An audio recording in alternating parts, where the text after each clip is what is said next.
Hello everyone, welcome back to our channel Easy Learning. In this video, we can see Class 10 Geography Chapter 1 Resources and Development. For better understanding, I have decided to divide the chapter into two. In this Part 1 video, we can see meaning of resources, interdependent relationship between nature, technology and institutions, classification of resources, types of resources, development of resources, Rio de Janeiro Earth Summit, Agenda 21, resource planning and conservation of resources. First, we can see meaning of resource. You may be familiar with the word resource. What's meant by resource? Yes, anything available in our environment which can be used to satisfy our needs, and it is technologically accessible, economically feasible, and culturally acceptable can be termed as resource. Now let's see interdependent relationship between nature, technology, and institutions. You know, nature gives us resources. Human beings interact with nature through technology. They use technology to transform material available in the environment into resources. They create institutions to accelerate their resource development. These resources can be classified into four: on the basis of origin, on the basis of exhaustibility, on the basis of ownership, and on the basis of status of development. First, we can see classification on the basis of origin. On the basis of origin, resources can be classified into two: biotic resources and abiotic resources. Biotic resources are obtained from biosphere and have life, such as human beings, flora and fauna, fisheries, livestock, etc. Abiotic resources, all those things which are composed of non-living things, are called abiotic resources. For example, rocks and metals. Next classification is on the basis of exhaustibility. On the basis of exhaustibility, we can classify the resources into two: renewable resources and non-renewable resources. Renewable resources which can be renewed or reproduced by physical, chemical or mechanical process. For example, solar and wind energy, water, forest and wildlife, etc. The renewable resource may further be divided into continuous or flow. Flow resources are neither renewable or non-renewable.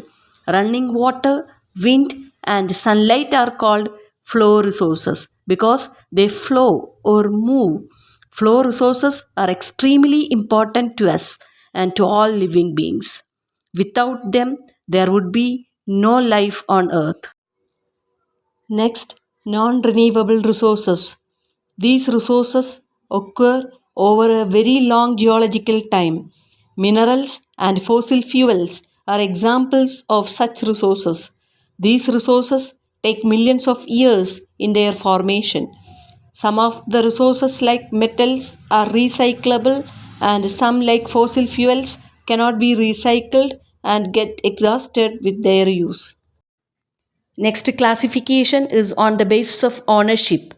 On the basis of ownership, we can classify the resources into four: individual resources, community owned resources, national resources, and international resources. First, we can see individual resources. These are also owned privately by individuals. Many farmers own land which is allotted to them by government against the payment of revenue. In villages, there are people with land ownership, but there are many who are landless. Urban people own plots, houses, and other property. Plantation, pasture lands, ponds, water in wells are some of the examples of resources owned by individuals. Next, we can see community owned resources. There are resources which are accessible to all the members of the community, like public parks, picnic spots, and playgrounds. Next, we can see national resources. Technically, all the resources belong to the nation. The country has legal powers to acquire even private property for public good. You might have seen roads, canals, railways being constructed on field owned by some individuals. Urban development authorities get empowered by the government to acquire land.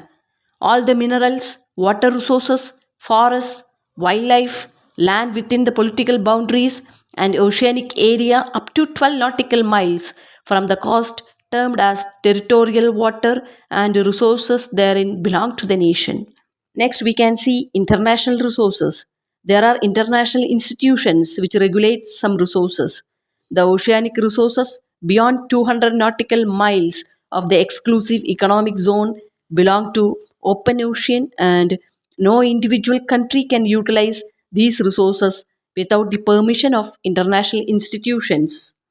Next classification is on the basis of status of development. On the basis of status of development, we can classify the resources into four: potential resources, developed resources, stock, and reserves.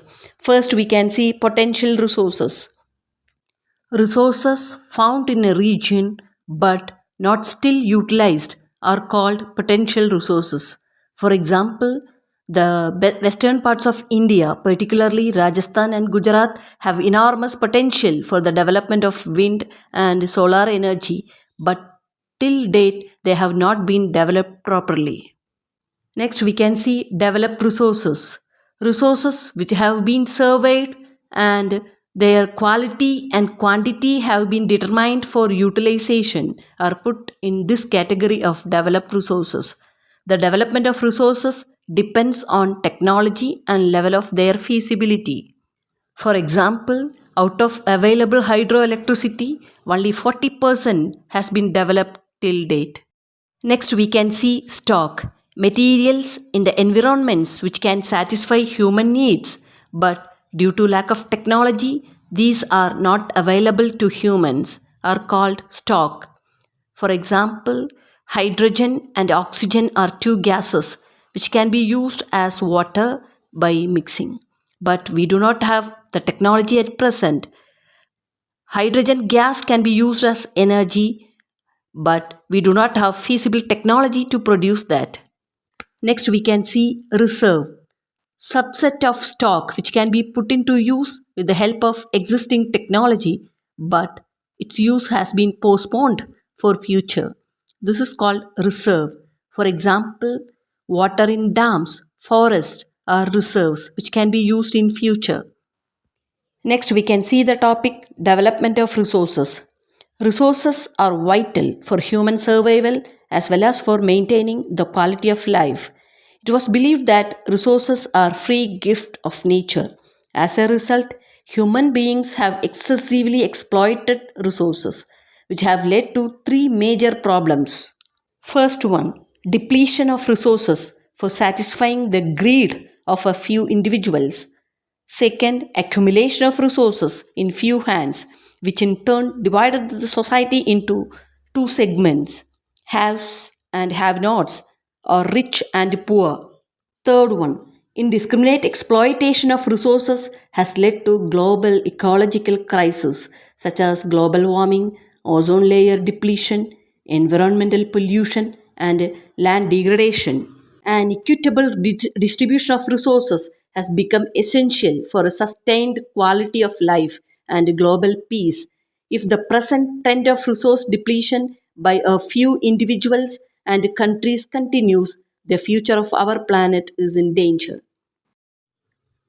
An equitable distribution of resources has become essential for a sustained quality of life and global peace. If the present trend of resource depletion by a few individuals and countries continues, the future of our planet is in danger.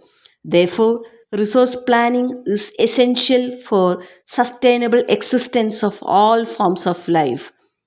Sustainable existence is a component of sustainable development. What is sustainable development? Yes, sustainable development means development should take place without damaging the environment, and development in the present should not compromise with the needs of the future generations.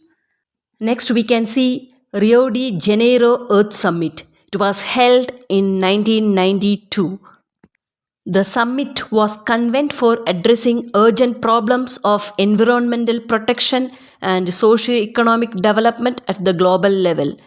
Let's see main features of this International Earth Summit. First one, to achieve global sustainable development in the 21st century.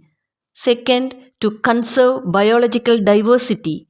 Third, to eliminate diseases with the help of shared welfare requirements and obligations amongst various nations.